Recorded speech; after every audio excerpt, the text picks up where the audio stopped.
History is not a straightforward path.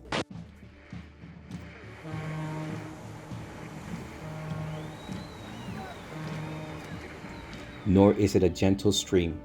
It is a great unending cycle, a wheel of creation, conquest, decay, and destruction.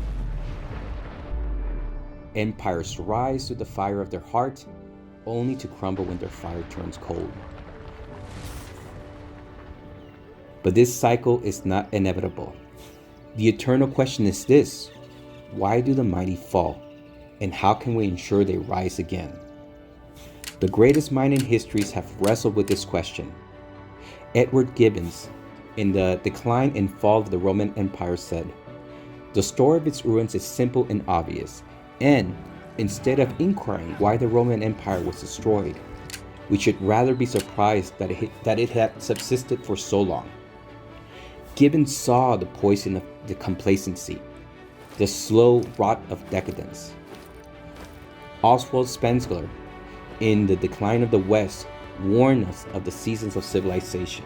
He said, "Cultures are born in springtime, grow in the summer, flourish in autumn, and collapse in the winter."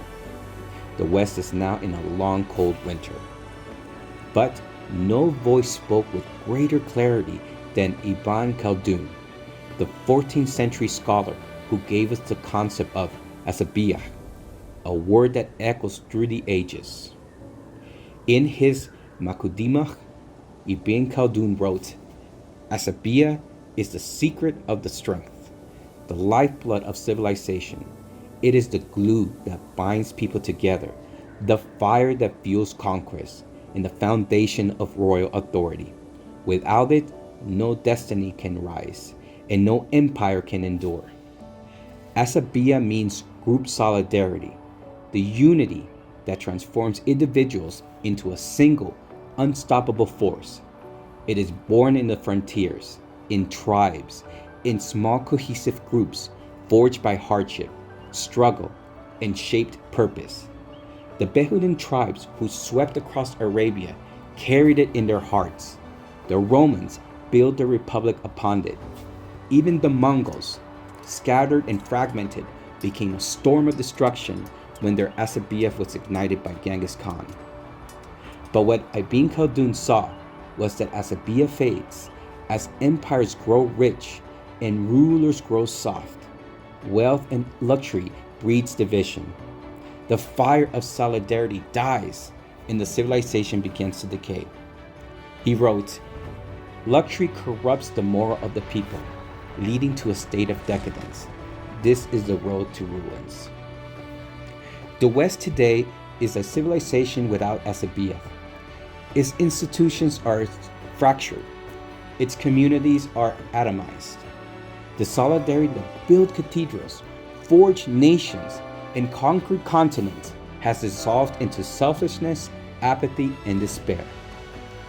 In the Christian churches of today, they were once the wellsprings of Asabiyyah, the place where solidarity, royal authority, and divine purpose were nurtured. But now they are hollow tombs, corrupted by their allegiance to decadent ruling class. In Matthew 23:27, "Woe to you, scribes and Pharisees, hypocrites, for you are like whitewashed tombs, which outwardly appear beautiful, but within are full of dead men's bones and all uncleanness." But we, the mystic Church of the Holy Cross, are not bound by the decay. We are the solution. We are the heirs to the conquerors, the stewards of Asabiyyah, and the architects of the West's rebirth. Our practices restore what the West has lost. Ritual of unity. Our ceremonies bind individuals into a brotherhood, a living body with a single purpose. These rituals are not mere tradition. They are acts of spiritual warfare, forged in solidarity that cannot be broken. Mystical exploration. Through the ancient practices of psychedelics, we confront the depth of the psyche. This is not indulgence. This is transcendence. Carl Jung called this individualization. the integration of the unconscious, the discovery of purpose, and the awakening of the divine within. These experiences break the chain of the ego and reconnect us to the eternal. In discipline of mastery, we do not pray for ease, we train for greatness. Our practices demand action, mastery of the self, the spirit, and the world around us.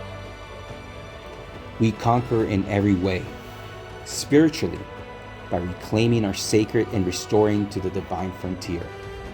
Culturally, by standing as a fortress against decadency and decay. Economically, by building networks of influence, wealth, power, wielded for not indulgence, but for purpose. And psychologically, by unlocking the mind's potential and awakening the eternal self. The cycle of rise and fall does not bind us. We are the eternal frontier, the explorers, the conquerors, the builders of the new age. As Friedrich Nietzsche said, that which is falling should also be pushed. We do not mourn the collapse of the false churches or the fall of decadent empires. We stand ready to replace them. We are the flame that reignites Asabiyyah. Matthew 16:18. On this rock I will build my church, and the gates of hell shall not prevail against it. For we are the guardians of the sacred, the stewards of Asabiyyah, and the heralds of the world's rebirth.